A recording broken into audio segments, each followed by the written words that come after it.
Good morning, this is WION Wallet and I am Sumit Chaturvedi. Let's take our top stories.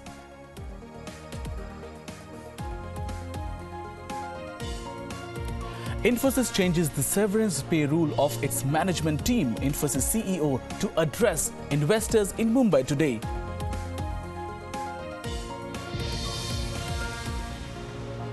French car maker Peugeot is planning to give a new lease of life to iconic car ambassador with a makeover.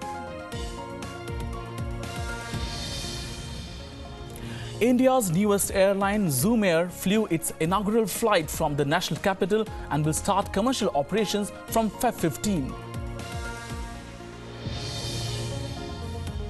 Royal Bank of Scotland is set to unveil a fresh cost-cutting plan for this year as it reports its 9th consecutive annual loss at the end of the month.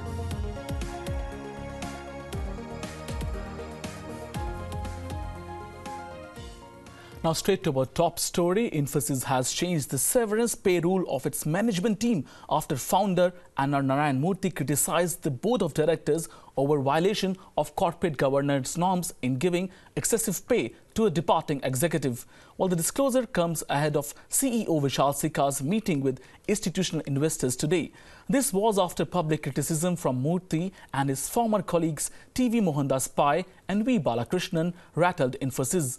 Also amid founders' outcry over alleged corporate governance lapses at Infosys, CEO Vishal Sikka has talked to senior management team to assuage their concerns and advise them not to get distracted by the ongoing tussle. Sikka has reportedly advised senior management officials not to get distracted by the ongoing spat between the board and the founders and instead focus on company's business and strategy. The rift between the founders and the board came public after founder Narayan Murthy flagged concerns on corporate governance lapses and hefty compensation to Sikka as well as the severance pay.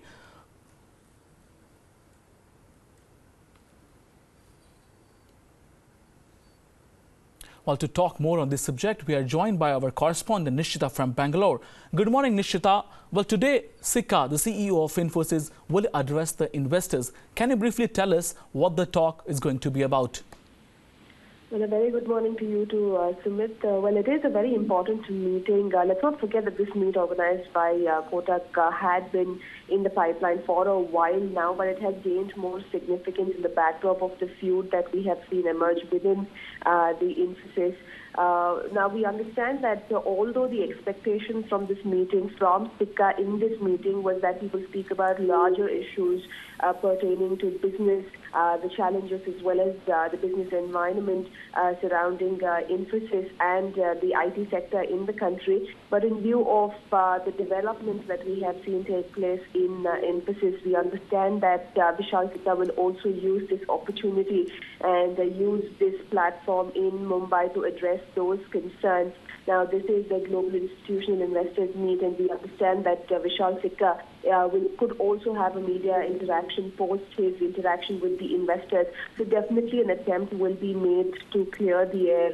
We understand that facing flack from people like N.R. Narayan Murthy or Mohandas Pai, V. Balakrishnan, as well as Nandan Nilekani, has certainly dented the image of Vishal Sikka, despite the fact that he has managed to get support from corners like the bio-conscious Kiran Mazumdar-Shaw. But certainly he will be using this podium to address those concerns and probably not speak largely on the issues of IT sector, but really focus on the issues that have been pointed out by N.R. Narayan Murthy, which is hefty pay packages being given to Sikka, or for that matter, the severance packages that were given to former board directors. And we are also given to believe here that Vishal Sikka's media interaction could go a long way in an attempt to clear his image in view of the tussle that we have witnessed in the last few days, Sumit. Well, thanks, Nishita, for sharing these updates with us. Now to our next story. Reserve Bank of India Governor Urjit Patel exhorted banks to reduce their lending to push credit demand in laggard segments, saying banks have benefited from influx of low-cost deposits and its previous repo rate cuts. He also signaled that further rate cuts will depend on bringing down retail inflation on a durable basis, especially the non-food and non-fuel inflation. However, Patel denied that RBI has shifted from its mandate from looking at the overall consumer price index number to only the core inflation, which is non-food and non-fuel.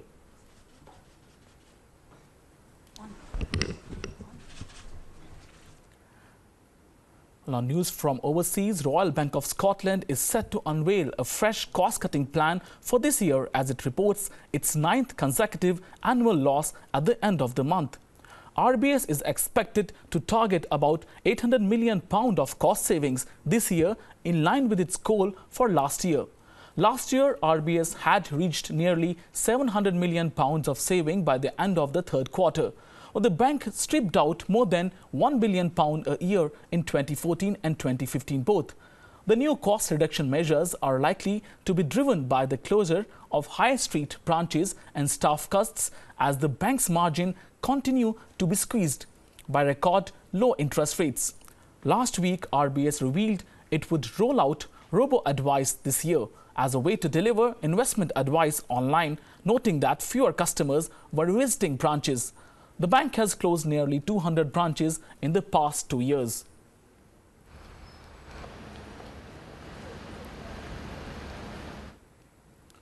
Now, the news from Korea, where a special prosecutor will again summon Samsung Group's Jae Lee over allegations including bribery and embezzlement, potentially dealing another blow to South Korea's biggest business empire after a court rejected its request to issue an arrest warrant last month.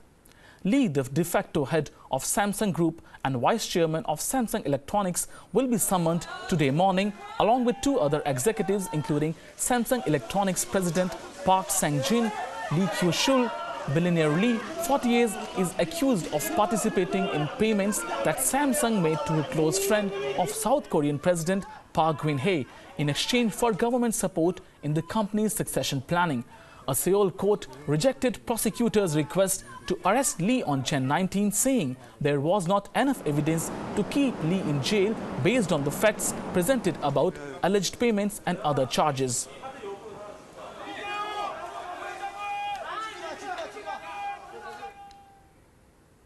Now, shifting gears to news from the auto space, French car maker Peugeot is planning to give a new lease of life to iconic brand Ambassador with a makeover. Ambassador, the iconic Indian car brand that till less than a decade ago carried both the Prime Minister of India and the common man, is being sold to French car maker Peugeot. The CK Birla Group owned Hindustan Motors formalized the deal for Rs 80 crore on Feb 10. Production of Ambassador cars had stopped around 3 years ago. To those who grew up in the 1960s and 70s, Ambassador was not just a car. It was an inseparable part of India's urban landscape. The car was the preferred choice for most Indians during an era of limited choices. Even today, for many, the car remains synonymous with memories of their founder and younger days and a marker of a more innocent India. The Ambassador brand was introduced 7 decades ago when Hindustan Motors launched the Morris Oxford Series 2, Landmaster in a new avatar with minor changes.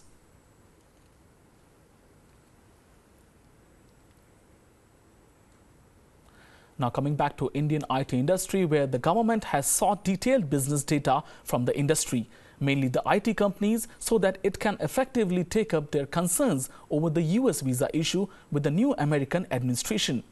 The issues linked to visa was discussed during a meeting chaired by Commerce and Industry Minister Nirmala Sitharaman last week. It was suggested that the industry body like NASSCOM should collate the data and assess the likely impact of the proposed changes in the visa regime by the US. Sitharaman on Feb 9 held detailed discussions with top government officials and industry representatives on the proposed tightening of the US visa regime and its impact on domestic IT sector. Secretaries from the Ministries of External Affairs, Finance, Telecommunication, Electronics and IT and Commerce, as well as DIPP, besides representatives of industry chambers and NASSCOM, were present in the meeting that took place last week.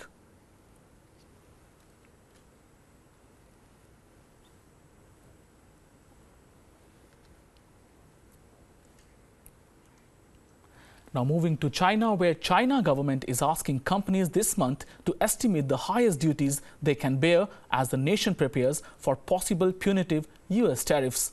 Government departments are also asking Chinese companies that have large trade volumes with the US to evacuate the impact should the US label the nation a currency manipulator. The world's largest trading nation is bracing for tensions with US President Donald Trump after he accused China of unfair trade practices throughout his campaign and threatened a range of punitive actions.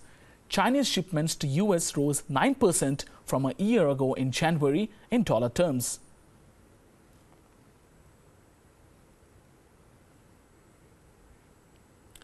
Not the new launch in the skies where India's new airline Zoom Air flew its inaugural and first flight from the national capital and will start commercial operations from Feb 15. Zoom Air has become the 12th operational domestic carrier in India. The airline would start commercial services from Feb 15 with a flight to Durgapur via Kolkata from New Delhi.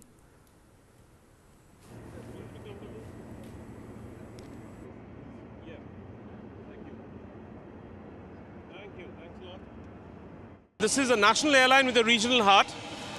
The first airline in its kind in the country where it's a full-service carrier with a regional service where we'll be connecting from Delhi, Mumbai and Kolkata into multiple cities, primarily the Tier 3 cities and the Tier 2 cities.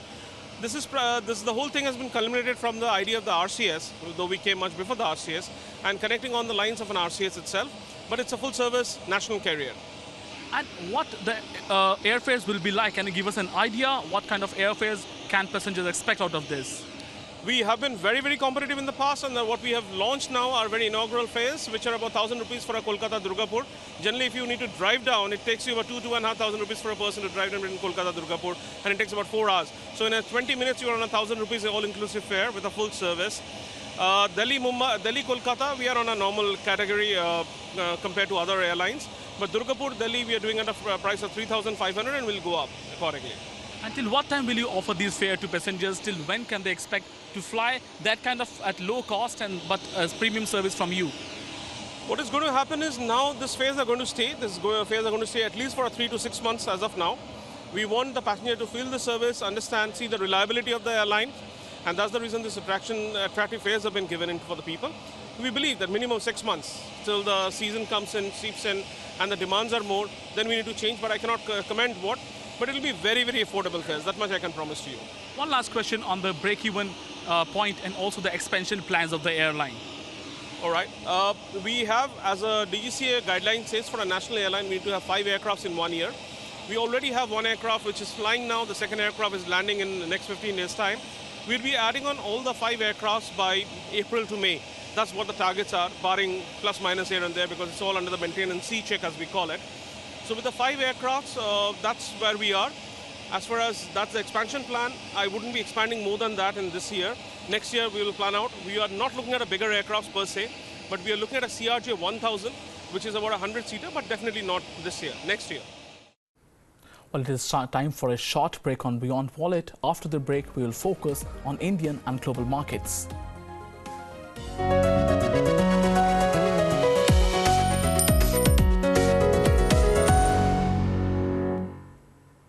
Thanks for staying with us. Now straight to markets. On the first day of the week, Indian markets have opened higher today. Well, also one thing is very important here is the last leg of quarterly earnings, inflation, and the trend in the UP elections will also be looked out going forward. Well, these trends will impact the stock market going forward. And today, the markets are quite firm, where Sensex is firm and Nifty is hovering above 8,800 mark.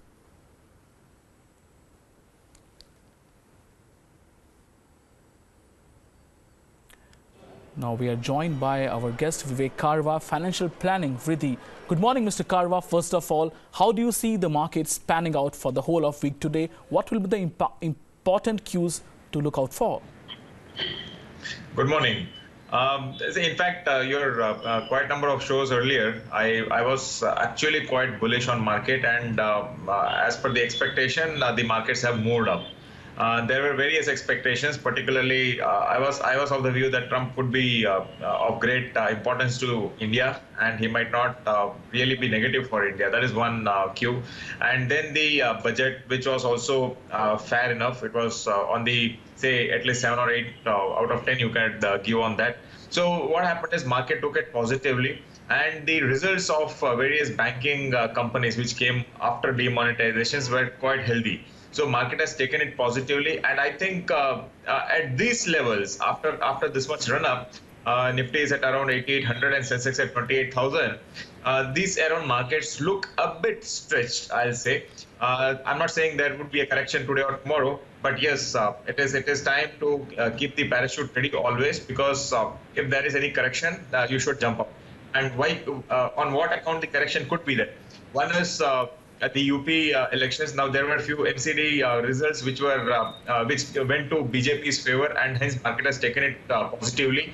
And once the results are out next month, market would either take it positively or negatively. So we'll have to wait for the results, and that would be great. I'll say greatest trigger in the short term. And moving to global markets, Mr. Karwa, you feel the rally in US stocks has got to do more with the major tax announcements coming in from Trump in few weeks than anything else. What do you think about that? So US markets, again, after 2008, the debacle which we had seen, US has been slowly recovering, and I think it was earlier in ICU, then started limping, and now I think it has started walking, not running. So what is going to happen is but Trump is very, very clear that he's going to be protectionist, first thing, and he's going to spend a lot of money on the infrastructure development of the US itself. So what is going to happen is the moment a lot of spending starts over there, the companies in the US also would start doing, and that is the reason the markets tend to be bullish there right now. So I think this trend would continue, and protectionist as such is not a bad word, I'll say, of course to a certain limit, but I think a market should do well in US also. And Mr. Karwa, what sectors are you bullish on going forward? In Indian economy, there are a lot of things which are happening. So what sectors you're particularly bullish on going forward? I would like PSU banks even now, particularly after demonetization and whatever the NPA issue was there, that is getting sorted out slowly. So I would like PSU banking sector. The other one is transportation and logistics sector, because the GST is coming up. And so these two would be my main preferences. And the third would be the unorganized sector. So companies which are working in actual unorganized markets, for example, plywood, footwear, all this kind of sectors, which would actually directly benefit after GST. So these companies also should do phenomenally well. Right, Mr. Karwa, thanks for sharing your thoughts with us today on markets. Thank you very much. Now, straight to our next story that impacts you, me and everyone that are living in metros and urban cities. Now, drivers of Ola and Uber cabs have threatened a bigger strike from today if their demands are not met. The drivers are seeking better financial terms, insurance and fair treatment by Uber and Ola management. Well, this next report tells you more about this all. The strike by drivers of Uber and Ola cabs is now in its second day. Commuters who use these cabs had a particularly harrowing time getting to work. The odd Ola or Uber driver who turned up did so at his own risk. Drivers say they're being treated badly by the companies they service. They say Uber and Ola are giving priorities to their own cars and not the ones that the drivers have bought. Uber drivers say that the company is deducting commissions of 50% from their earnings. They want all drivers to be insured by Ola and Uber, and the standard fare to be fixed at 14 rupees per kilometer. The drivers say they have been put to considerable financial loss because of what Ola and Uber are doing. They say customers are also being cheated by the drop point feature in the app.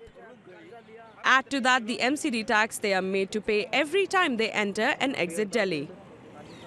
ये transporter service जो उबर से को हम दे रहे हैं, हम जो commercial driver है उनको भी वही रेट मिल रहा है और जो प्राइवेट वाले हैं उनको भी वही रेट मिल रहा है, ठीक है जी।